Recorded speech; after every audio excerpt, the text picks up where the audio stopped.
Samantala, nanindigan ng Malacanang na tuloy-tuloy ang pagsugpo sa katiwalian sa bansa.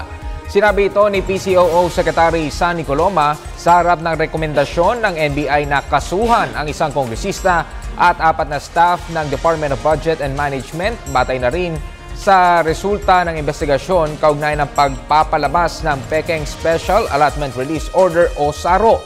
Ayon sa kalihim, bahagi ito ng maigting na pagkilos ng pamahalaan para sugpuin ang katiwalian, kasabay ng pagkilala sa mataas na antas ng public accountability.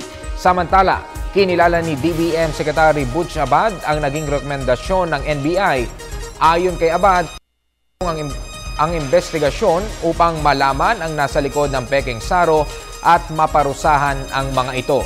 Kaugnay nito, tiniyak ng kalihim na patuloy nilang pagbubutihin ang kanilang sistema upang matiyak na hindi maabuso ang kaban ng bayan.